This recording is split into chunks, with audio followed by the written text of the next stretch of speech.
Aku lihat kau belum botak jadi masih kuat kau. Tambah lagi pusing Purbaya. Satu lagi, menurut pendapat saya, ramalan Gus Dur terbukti lagi. Beliau pernah mengucapkan di tahun 2000 akan ada di 25 tahun kemudian ada Menteri Keuangan yang bersifat jujur. Apakah ini Purbaya? Silakan simak ya dari ramalan-ramalan Gus Dur mengenai pemerintahan ini. Silakan simak biar tidak gagal paham ya. Kalau pendapat Anda itu setuju, silakan untuk komen. Di pertengahan tahun 2000, ketika Gus Dur menjabat sebagai Presiden RI, beliau pernah berkata, suatu saat, 25 tahun lagi, Indonesia akan memiliki Menteri Keuangan yang jujur, berani, dan mampu mengungkap para mafia korupsi, bahkan melawan orang-orang kuat sekalipun. Kini, 25 tahun kemudian, ucapan itu seolah menjadi kenyataan. Di tengah maraknya kasus korupsi yang mencoreng negeri, muncul sosok yang berani bersuara, tanpa takut pada tekanan dan kekuasaan. Apakah ini yang dulu dimaksud Gus Dur? Apakah ramalannya benar-benar terbukti hari ini? Masyarakat pun bertanya, apakah yang dimaksud Gus Dur adalah Pak Purbaya atau sosok lain yang kini tengah melawan korupsi dengan gagah berani? Menurut Gus Dur, akan ada 7 karakter atau golongan yang akan selalu memusuhi Presiden Prabowo sepanjang masa kepemimpinannya. Berikut ciri-ciri ketujuh musuh Presiden Prabowo Subianto yang memiliki kekuatan besar di dalam maupun di luar negeri beserta modus operasi mereka. Musuh pertama yang akan dihadapi Presiden Prabowo adalah orang-orang terdekat dari kalangan keluarganya sendiri. Mereka ini adalah sosok yang pada awalnya terlihat mendukung, tetapi sebenarnya memiliki pandangan yang berbeda tentang kepemimpinan Presiden Prabowo Subianto. Musuh kedua adalah seorang sahabat yang memiliki kekuatan besar dan pengaruh yang luas. Tetapi secara diam-diam berusaha memanipulasi Presiden. Mereka ini mungkin terlihat mendukung di depan, tetapi sebenarnya memiliki agenda pribadi yang terselubung dan rahasia. Mereka inilah yang suka menyerang Presiden Jokowi di masa kepemimpinan beliau. Musuh ketiga adalah mereka yang pernah dekat dengan Presiden Prabowo, tetapi kini menjadi musuh dalam selimut. Orang-orang ini licik dan sering menggunakan cara adu domba hingga menjilat. Mereka tidak peduli dengan prinsip keadilan ataupun hukum, selama kepentingan pribadi dan tujuan mereka tercapai.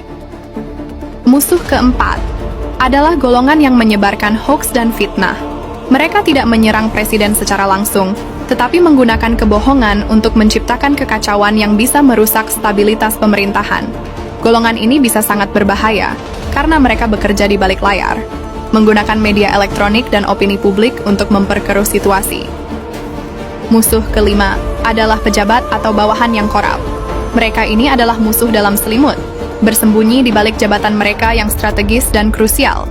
Tak satupun dari mereka mendukung kepemimpinan Presiden Prabowo dengan tulus, tetapi justru mencari cara untuk memanfaatkan posisi mereka demi keuntungan pribadi di dalam pemerintahan.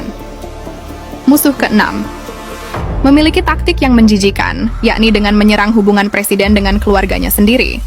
Oknum ini akan berusaha menghasut ataupun menyebarkan provokasi, fitnah kepada anak, istri, orang tua ataupun keluarga yang lain demi merusak dan memecah belah Presiden Prabowo dari orang-orang yang beliau cintai. Musuh ketujuh, kelompok yang memiliki misi memecah belah persatuan dan kesatuan bangsa. Sama sekali tidak peduli dengan kepentingan bangsa. Pergerakan mereka cenderung merugikan rakyat dan negara secara keseluruhan. Kelompok ini menciptakan kerusuhan, menyebarkan kebencian atau memicu konflik antar suku, agama dan ras yang berbeda, hingga praktek terlarang seperti korupsi, kolusi dan nepotisme menjadi makanan keseharian mereka. Itulah ketujuh musuh yang akan mencoba mengacaukan kepemimpinan Presiden Prabowo Subianto, versi Gus Dur. Namun jika beliau mampu melewati ini semua, maka Indonesia akan menjadi negara adidaya baru di kawasan Asia Tenggara. Jadi, bagaimana menurut kalian? Perlukah kita kawal dan awasi para musuh presiden tercinta kita ini? Tulis pendapat kalian di kolom komentar. Terima kasih. Aku lihat kau belum botak jadi masih kuat kau. Tambah lagi pusing Purbaya. Enggak apa-apa Purbaya.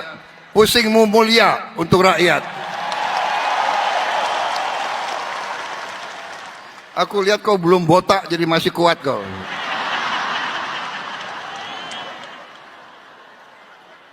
Bayangkan ini, seorang menteri diserang habis-habisan oleh elit politik.